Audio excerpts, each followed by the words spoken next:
Celeste is a retro-style 2D platformer, which was developed by Matt Makes Games and released across all platforms in early 2018. Celeste follows the perspective of Madeline, a seemingly troubled young woman who suddenly decides to climb the famous Celeste Mountain. As she wrestles to overcome her own interpersonal struggles, Madeline must navigate through some of the grueling and wondrous locations that are found on Mount Celeste. What Madeline will soon discover, however, is that Mount Celeste has secrets of its own hidden away, waiting to be discovered. Let me start by saying that Celeste is an incredible platformer. Right from the start, its visuals alone are crisp, well-designed, and very reminiscent of the 8 and 16-bit era. Celeste has some wonderful art in it, and several times I got lost in admiring just how well this game pulls off the retro art style. Each location in Celeste is great to look at and fun to explore. The change of scenery is frequent enough to keep Celeste fresh and enduring enough to take in all it has to offer. One of the huge compliments to Celeste's wonderful artwork is its top-notch music. Every song in the game seems to match its respective area perfectly. At times, it can be fast-paced and intense.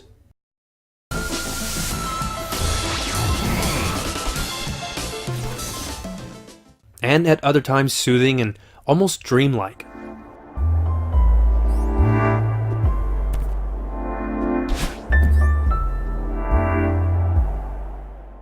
From beginning to end, I cannot think of or remember one bad song in Celeste, and I think that says a lot about the amount of quality that was invested into this game's soundtrack. And I think it's worth a listen if you get the chance. Celeste's gameplay operates in the same way as many other traditional platformers. Reach the goal by overcoming various obstacles and collect items along the way. What Celeste excels in, however, is just how well its platforming flows. Each level is designed so well that making your way through stages is just as much a blast as it is a challenge. Part of what makes the platforming so great is that Madeline possesses both a dash and climb mechanic, not to mention the ability to jump off of walls, which makes each area a 2D parkour dream. I really enjoyed experimenting with controls and learning neat tricks for myself. Reaching that area that seemed just out of grasp before is an awesome and rewarding feeling. And the controls for Celeste only make this experience so much better. Not once did I feel betrayed by controls, and that's because they are so responsive and smooth that each time I would fail, and trust me, I failed a lot, I instantly knew where and how I was in the wrong simply based on my controller input. With that being said, Celeste is a challenging game. If you are not a fan of platformers or don't possess a good measure of patience, Celeste may not be the game for you. However, on the other side of the coin, if you are a fan, then I think you will love Celeste. For being an indie game, it's impressively fun and well designed. Celeste is a bit shorter than I had hoped, but with its handful of hidden and collectible items, and its potential for speedrunners, Celeste's lifespan can increase. And in the day and age where some games are starting to approach and even exceed 100 hours of gameplay, I'm looking at you, Persona 5. A good game that you can throw on and complete over the weekend is a nice idea for many whose day-to-day responsibilities can take up a good portion of their time. One of the more surprising elements of Celeste was its introduction of other characters. The characters you'll encounter as you make progress through Celeste are quirky, charming, and well written, each one being just as memorable as the last.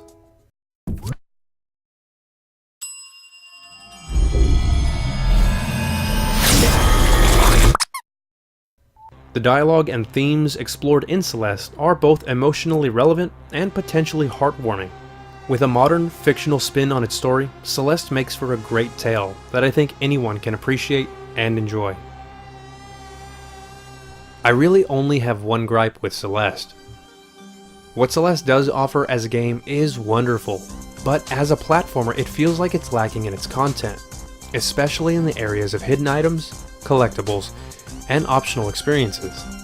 Platforming without any kind of additional content, or lacking a good portion of it, can make gameplay become tedious for some players. In the case of Celeste, its saving grace is that its platforming is superb. But when Celeste isn't busy showing off its story or characters and cutscenes, platforming is all that you'll be doing. Now, Celeste platforming itself is incredible, potentially some of the best I've ever played. But that doesn't excuse Celeste as a whole from feeling as if something more is missing. There were times when I wanted so much more that wasn't only platforming. At one point I found a hidden computer and was able to play an even more retro version of Celeste, but here I was still only platforming. Now, as I mentioned much earlier, there are hidden items in Celeste, such as hearts and cassette tapes you can look for. But that's really all there is. And the game even tells you that collecting hearts will do literally nothing but earn you bragging rights among your friends. And even the cassette tapes, while interesting for completionists, only unlock harder levels, which allow you to do more platforming. I think you're getting the idea. Now, you may be thinking, but if Celeste is a platformer, shouldn't there be tons of platforming? Well, yes, that does make sense. However, consider games like Shovel Knight or Diddy's Conquest for the SNES, two critically acclaimed titles which are also heavy on platforming, but have one key difference that sets them apart from a game like Celeste, and that's that additional and optional content is everywhere. Providing a healthy amount of optional tasks and collectibles helps to disrupt the potential monotony that can sink into a player's experience. By allowing the freedom to frequently change things up, even if only slightly, helps the game to feel like more of a synergistic and complete package with all the areas and items it has to offer. For Celeste, a nice break playing some minigames or exploring for different kinds of hidden content that could be used in-game would have been great, and would have added layers and a much larger experience to Celeste.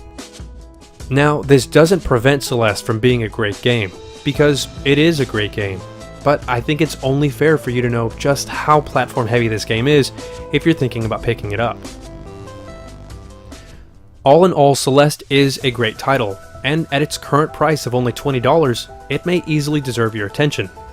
It's a game that I will be returning to 100%, and I would highly recommend it to any lover of platformers or any individual who is simply looking for an incredibly fun, gorgeous to look at, and super challenging experience. Celeste for me gets an 8 out of 10. Thank you so much for watching. I have a much larger video currently in the works, so be sure to be on the lookout in the future. Thanks again. Take care.